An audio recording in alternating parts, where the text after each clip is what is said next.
एक छोटे से गांव में रामदीन नाम का एक गरीब लेकिन बहुत ईमानदार आदमी रहता था।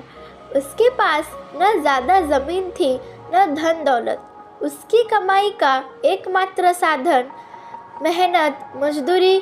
कभी वह खेतों में काम करता, कभी बाजार में बोझे उठाता।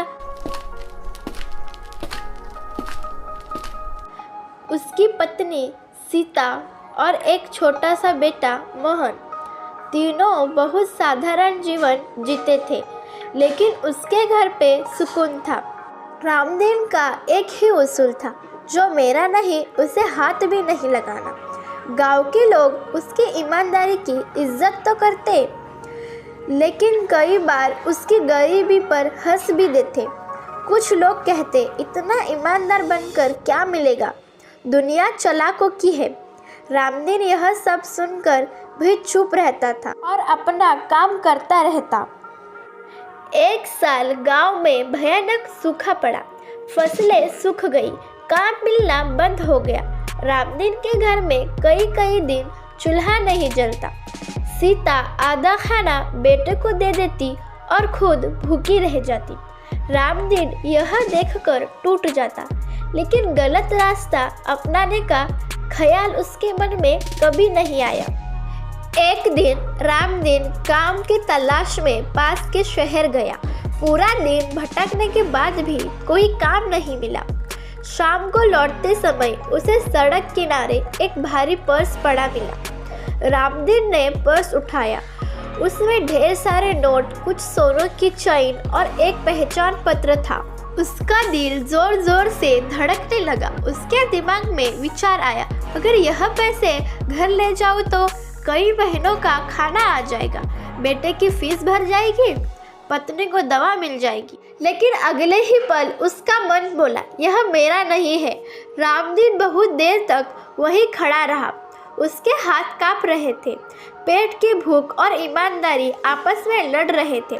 आखिर उसने पहचान पत्र ध्यान से देखा। उस पर शहर के एक बड़े व्यापारी का नाम और पता लिखा था।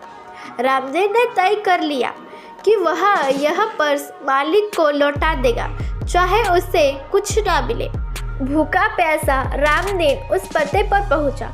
बड़ा सा मकान, गार्डन, गाड़ियाँ सब देखकर वह थोड़ा सा डर गया, लेकिन हिम्मत नहीं हारी। उसने पर्स मालिक को सौंप दिया। व्यापारी पर्स देखकर हैरान रह गया। उसने कहा कि यह पर्स सुबह बाजार में गिर गया था और उसमें बहुत ज़रूरी कागज़ थे।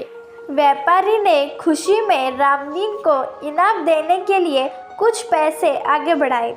रामदीन ने हाथ जोड़कर मना कर दिया और कहा, मैंने अपना फ़र्ज़ निभाया है साहब, इनाम के लिए नहीं लाया। यह सुनकर व्यापारी की आंखें भर आई। व्यापारी ने रामदीन का नाम और गांव पूछा। उसने कहा कि आजकल ऐसे ईमानदार लोग बहुत कम मिलते हैं। कुछ दिनों बाद वही व्यापारी गांव पहुंचा। उसने पंचायत में सबके सामने रामदीन की ईमानदारी की कहानी सुनाई। पूरा गांव हैरान था। व्यापारी ने रामदीन को अपने गोदाम में स्थायी काम दे दिया। तनख्वाह अच्छी थी, रहने का इंतज़ाम भी कर दिया। धीरे धीरे रामदीन की हालत सुधरने लगी। घर में फिर से चूल्हा जलने लगा। बेटे की पढ़ाई शुरू हो गई। पत्नी के चेहरे पर मुस्कान लौट आई। समय के साथ साथ रामदीन व्यापारी का सबसे भरोसेमंद आदमी बन गया। उसे हिसाब किताब और माल की जिम्मेदारी दे दी गई। कई बार लोग रामदीन को बहकाने की कोशिश करते, लेकिन वह हर बार साफ मना कर देता। एक दिन व्यापारी ने कहा, मैंने बहुत लोग देखे, लेकिन रामदीन जैसा ईमानदार आदमी नहीं देखा। कुछ साल बाद व्यापारी ने अपने कारोबार का एक हिस्सा रामदीन के नाम कर दिया। अब वही रामदीन जो कभी 2 वक्त की रोटी के लिए तरसता था, गांव के लोगों की मदद करने लगा। रामदीन ने कभी घमंड नहीं किया। वह हमेशा ही कहता, ईमानदारी देर से सही लेकिन फल जरूर देती है। जो लोग उसका पहले मजाक उड़ाते थे, आज वही उससे सलाह लेने आते।